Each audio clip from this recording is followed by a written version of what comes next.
अगर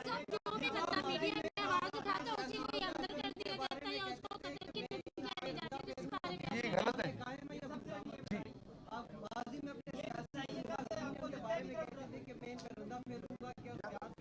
देखिए मेरी बात सुनिए, अभी आप इस टाइम मेरे पे रंदा फेर रहे हैं, तो इसका मैं आपसे यही सवाल कर रहा हूँ, यही रंदा मैं फेरदा था भाई। मैं किहड़ा सियासी मुखालफिन का दरवाजा थले रख के उत्ते रंदा फेरदा था। ये रंदा फेरने का मतलब कि मैं मीडिया का बंदा हूँ। मैं एक बड़ी स्ट्रॉन्ग वॉइस के साथ उनके किए हुए गलत और सही काम सामने रखता था। ना मैं माजी में कभी किसी सहाफ़ी और मीडिया के बंदे के साथ, जब मैं यहाँ फेडरल गवर्नमेंट में आया तो हमारी हुकूमत के उस टाइम बड़े मखदूश ताल्लुकात थे डॉन के साथ और जियो के साथ। मुझे इस बात का बड़ा फख्र है कि मैंने ब्रिज किया था उन ताल्लुकात को, मैंने बेहतर किया था। आप दोनों इदारों से पूछ लें। हाँ, मैं सख्त बात करता हूँ, लेकिन सख्त बात का मतलब यह नहीं है कि मैं सियासी मुखालफिन को सजाएं देने की बात यकीन रखता हूँ, मैं मीडिया के लोगों के साथ ज्यादती करने का यकीन रखता हूँ। तो इसलिए ਤੁਹਾਨੂੰ ਵੀ ਹੁਣ ਇਹੋ ਜਿਹੇ ਬੰਦੇ ਚਾਹੀਦੇ ਨੇ ਜਿਹੜੀਆਂ ਗੱਲਾਂ ਸਖਤ ਕਰਨ, ਦੂਸਰਾ ਕੰਮ ਨਾ ਪਾਣ। ਇਹ ਨਰਮ ਗੱਲਾਂ ਕਰਕੇ ਜੋ ਕੁਝ ਕੀਤਾ है ਉਸ ਤੋਂ ਵੇਖੋ।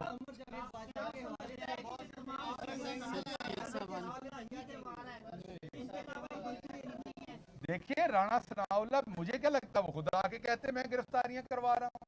वो डंके की वो तो कह रहे हैं, अभी शेख रशीद साहब के बारे में कह रहे हैं शुक्र करे मैंने 15 किलो हेरोइन नहीं डाली। और भाई आप डाल लें शेख रशीद साहब पर जज साहब वही दे दें, इंसाफ का तकाजा वही करें जो आपके साथ हुआ था, तो फिर कोई मसला नहीं है। लेकिन मसला ये है कि इस काम से निकलें। एक तरफ दहशतगर्दी का नासूर सर उठा रहा है, दूसरी तरफ इकोनॉमी, गरीब आदमी का आज आप सोचें 300 रुपए के करीब पेट्रोल होने वाला है। डॉलर आप सुबह पता करते रेट और है, शाम में रेट और है। लोगों को समझ नहीं आ रही कि वो किराया घर का दें या वो अपना दूसरे काम करें। ये मैं कोई पॉलिटिकल बातें नहीं कर रहा, ये आप सबको पता है हर जगह पर। ऊपर से अगर लॉलेसनेस हो गई, मीन ये दहशतगर्दी ने सर उठा लिया, तो वतन अजीज के लोग जाएंगे किधर? तो और हम दोबारा अपने अफवाज को शहीद नहीं करवाना चाहते। हमारे बहादुर फौजियों ने 20 साल शहादतें दे के वो जंग जीती जो किसी ने नहीं जीती। हम दोबारा उस रास्ते पर नहीं चलना चाहते। हम इस मुल्क में अमन रखना चाहते हैं। वो भी हमारे बेटे हमारे भाई हैं। जब वहां कोई शहादत होती है तो हमारे घर में ही शहादत होती है।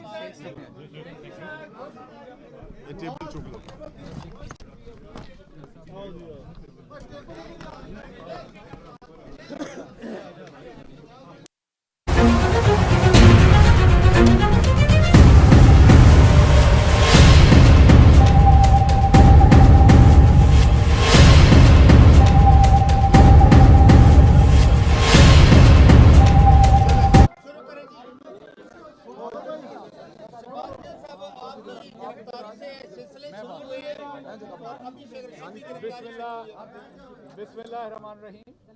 लाखों करोड़ों दुरूद मोहम्मद मुस्तफ़ा सल्लल्लाहु अलैहि वसल्लम, उनकी आल पर, औलाद पर, उनकी उम्मत पर।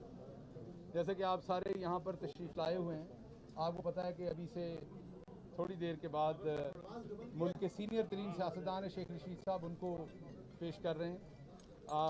वैसे तो शेख साहब बहुत मोहतात हैं, बहुत वो मैं ये कहूँगा समझदार सियासतदान हैं, लेकिन इस दौर में वो भी काबू आ गए हैं। हमें तो कहा जाता था हम गैर मोहतात है इसलिए काबू आए हैं, शेख रशीद साहब बहुत मोहतात थे, वो भी काबू आ गए। तो ये मेरा ख्याल काबू आने का सीज़न है, इसमें मोहतात और गैर मोहतात की बात नहीं है।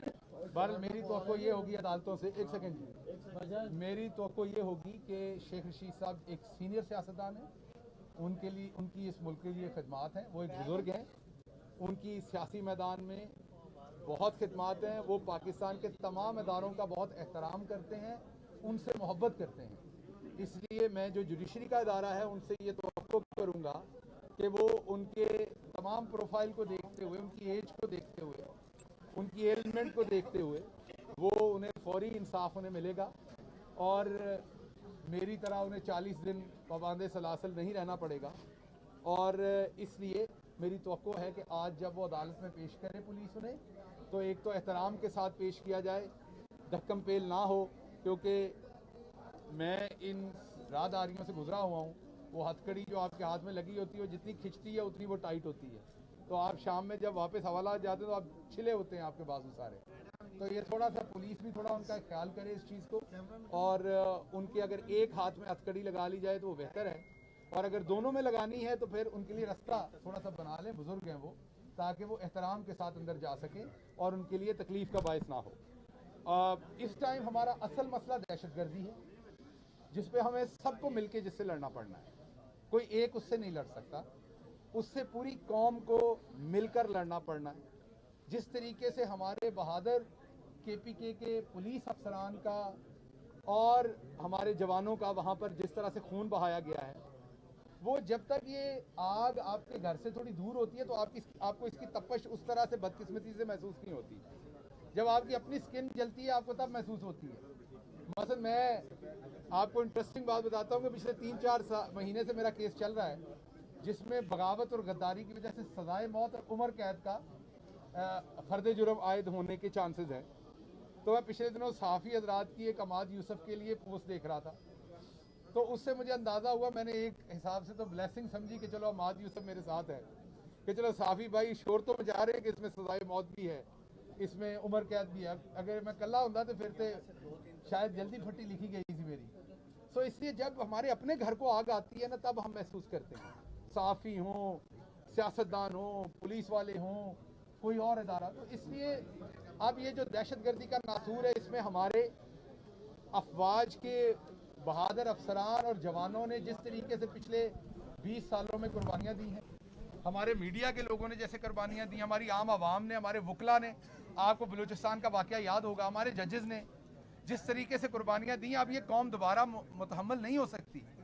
और दहशतगर्दी से अगर आपने फाइट करनी है तो इकट्ठे होना पड़ना है, और इकट्ठे होने के लिए आपको नए इलेक्शन में जाना पड़ना है, क्योंकि जितनी खलीज पॉलिटिकल इस टाइम बन गई है, जितने अपने अपने वर्जन्स बन गए हैं चीज़ों के, जो मुल्क के अंदर इस टाइम अफरा तफरी है, जब तक आप रीसेट का बटन नहीं दबाएंगे, अवाम के पास जो असल में अल्लाह की ज़ात के बाद इक़्तिदार आला पाकिस्तान के आइन के मुताबिक पाकिस्तान के हकीकी वारिस उसकी अवाम है, जब तक आप अवाम को नहीं देते वो इक़्तिदार और वो फैसला नहीं करते कि उन्होंने ये इक़्तिदार किसको देना, हो सकता है वो कल को कहें जी हमने पीपल्स पार्टी, नून लीग या पीटीआई फलां जमात को देना है, जिसको वो देना चाहते हैं उन्हें देने दें, ताकि वो जमात आए, उसकी हुकूमत आए, वो अवाम की उमंगों के ऊपर यहाँ फैसले करें, जिससे दहशतगर्दी में भी हम मुकाबला करें, जिससे हम इकॉनमी में भी मुकाबला करें। क्योंकि आपके सामने जो पीपल्स पार्टी की दहशतगर्दी से निपटने की स्ट्रेटजी थी, पाकिस्तान तहरीक इंसाफ की बिल्कुल मुख्तलिफ थी। जो पाकिस्तान मुस्लिम लीग नून की थी, उससे पाकिस्तान तहरीक इंसाफ की स्ट्रेटजी डिफरेंट थी, इमरान खान की स्ट्रेटजी डिफरेंट थी। अब अवाम को फैसला करने दीजिए वो किस स्ट्रेटजी को बेहतर समझती है और कौन सी स्ट्रेटजी यहाँ पर लागू होनी चाहिए। इसलिए मेरी तवक्को है कि जल्द अज जल्द हम इस एक चीज़ पे जो आइनी रिक्वायरमेंट है इलेक्शन की, वो पूरी होगी। ये जो राणा सनाउल्लाह साहब रोज़ धमकियाँ देते हैं, रोज़ जो पकड़ा जाता है कहते हैं मैंने 15 किलो हीरोइन डाली। भाई आप डाल लें 15 किलो, लेकिन इंसाफ वो वाला दें जो आपको मिला था। आप मेरे पे भी डाल लें साथ, लेकिन इंसाफ वही वाला चाहिए, जज साहब भी वही वाले चाहिए, ताकि वही इंसाफ हमें मिल जाए जो आपको मिला था। तो इसलिए हमें एक पेज पे होने की ज़रूरत है। इस टाइम मुल्क को यगानगत की ज़रूरत है, इत्तेहाद की ज़रूरत है। हमें सबको एक पेज पे होने की ज़रूरत है, जितनी पहले शायद कभी नहीं थी।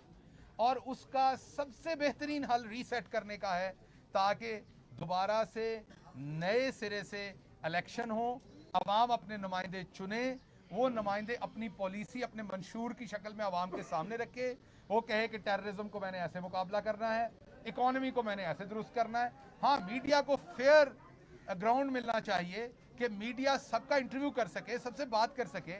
आपका ये हक है कि आप ये सख्त सवाल तमाम पार्टियों से करें कि जी आप आएंगे तो दहशतगर्दी से कैसे निपटेंगे, आप आएंगे तो मईशत से कैसे निपटेंगे, आप आएंगे तो बेरोजगारी से कैसे निपटेंगे, आप आएंगे तो महंगाई से कैसे निपटेंगे।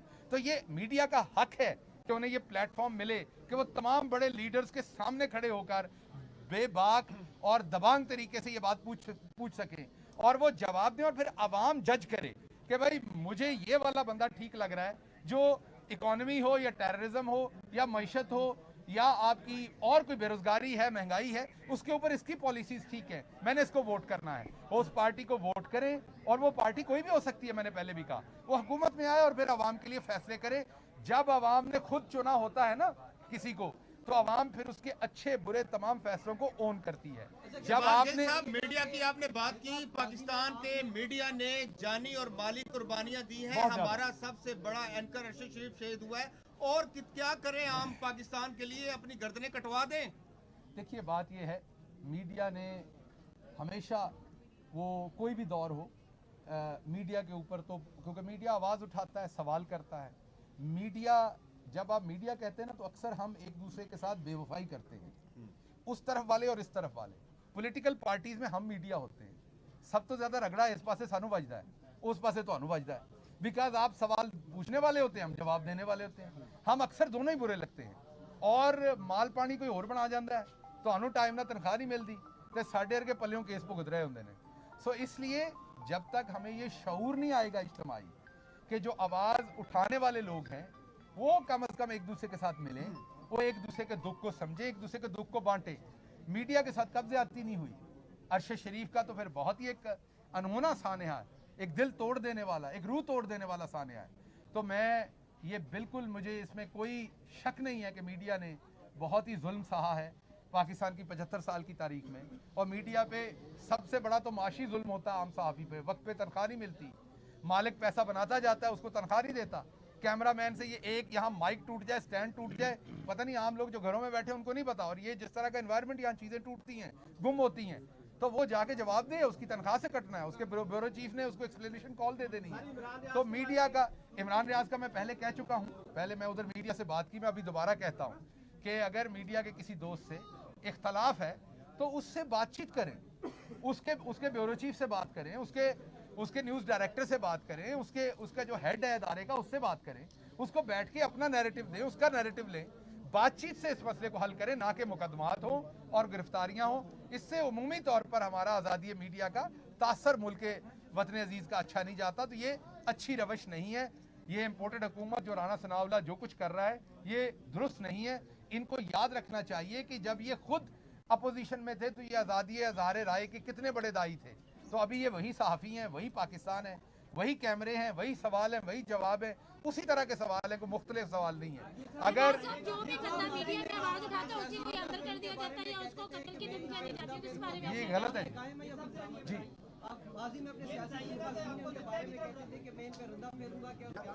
देखिए, मेरी बात सुनिए, अभी आप इस टाइम मेरे पे रंदा फेर रहे हैं, तो इसका मैं आपसे यही सवाल कर रहा हूँ, यही रंदा मैं फेरदा सा भाई, मैं केड़ा सियासी मुखालफिन का दरवाजा थले रख के उत्ते रंदा फेरदा था।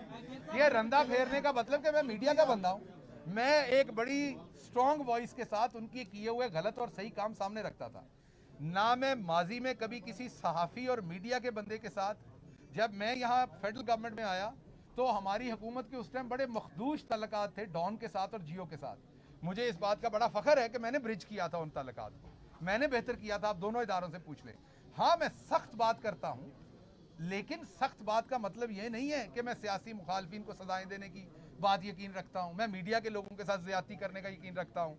तो इसलिए ਤੁਹਾਨੂੰ भी हुण इहो ਜਿਹੇ बंदे चाहिए ने ਜਿਹੜੀਆਂ ਗੱਲਾਂ सख्त करन, दूसरा काम ना पाण, ए नरम गल्लां कर करके जो कुछ कीता है उस तो वेखो।